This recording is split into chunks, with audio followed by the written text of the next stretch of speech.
means high purpose and high thoughts become actually substantiated, and through living that way, what happens is you become a true person. So in other words, if you have all the high thoughts, but you don't put them into action, then actually you don't develop yourself. But if for the sake of God and higher purpose, you bring your mind and body together, then God comes down to that place, as it were, and that place becomes the partner with God. And through that, you make yourself into this person.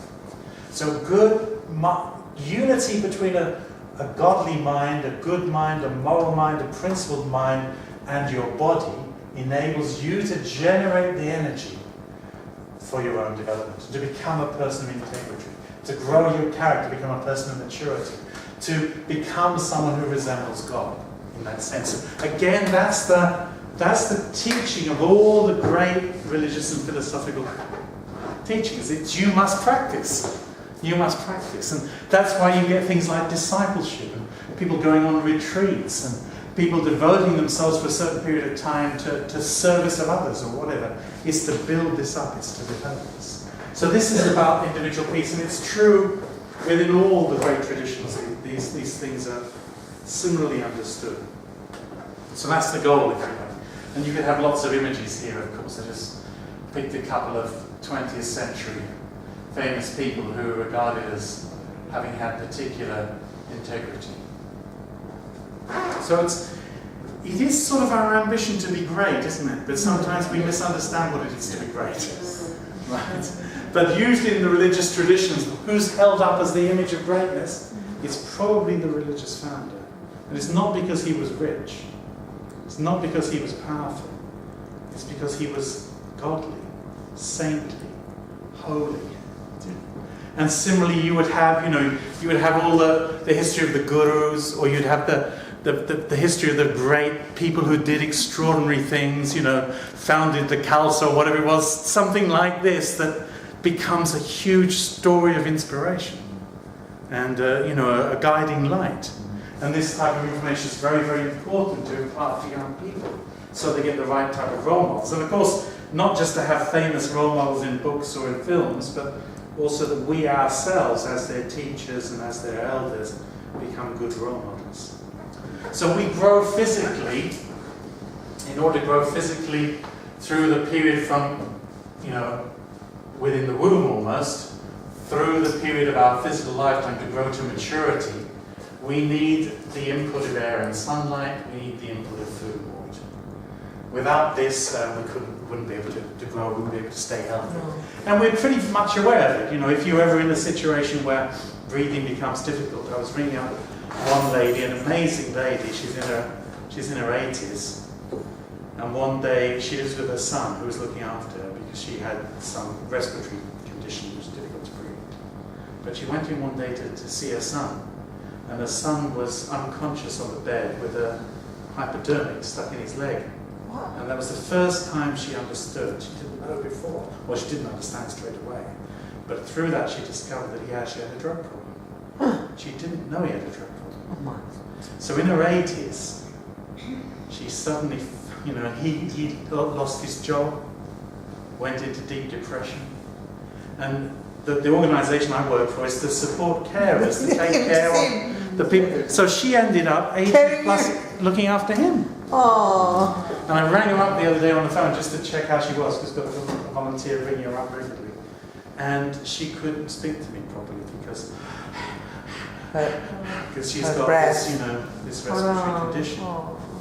So if you can't breathe well, you're very aware of the fact you need to get that air, otherwise your life is over. Or similarly, I thought probably better we don't have lunch today. What do you think? We just carry on eating, just carry on teaching and discussing. Oh, we love it. And then maybe we don't even need dinner. So you need food and water as well, right?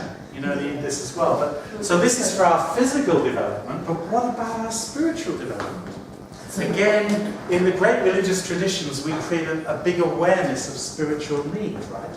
So most of the great traditions, they would have a holy day, or they have a festival, or they'd have a season, or they'd have a retreat period, or they'd have a fasting and prayer period, or what it was, they'd have a rhythm to life where every morning, every evening, every year for 40 days or whatever it is, you have some period where you're paying attention to your spiritual development, right? You know, there's one day a week where you don't go to work, you don't busy yourself, you pray, you interact with your family, you think deeply about what is life and its meaning. And this is very, very important. So what about our spiritual growth then? Well, in order to grow spiritually, just as you need air and sunlight, then actually you need something that's springing from God. And of course that can come through a variety of different agencies. So if you're one of those religious founders, part of that was a direct divine experience, usually. But when we're following in those traditions, often we're getting it from the scripture. We're getting it from the religious leadership, hopefully. And we're also getting it through our own effort, our own prayer, our own study, to keep ourselves spiritually alive and fresh and growing and developing.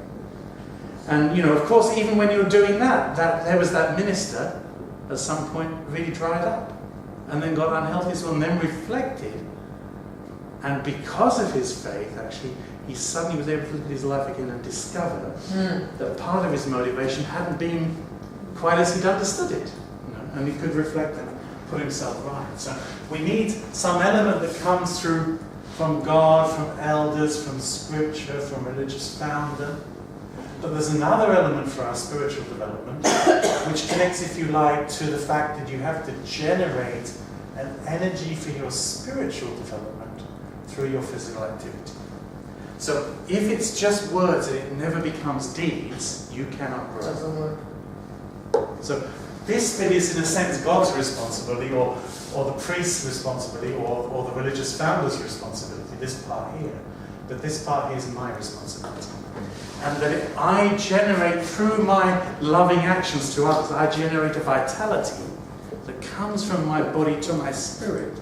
And through this interaction between my mind and body, I'm generating the energy for my own growth and development. So this is very, very important. So this is a very important recognition, because for some people it's so difficult to understand a benevolent God, because they look at the world and they see so many tragic things happening.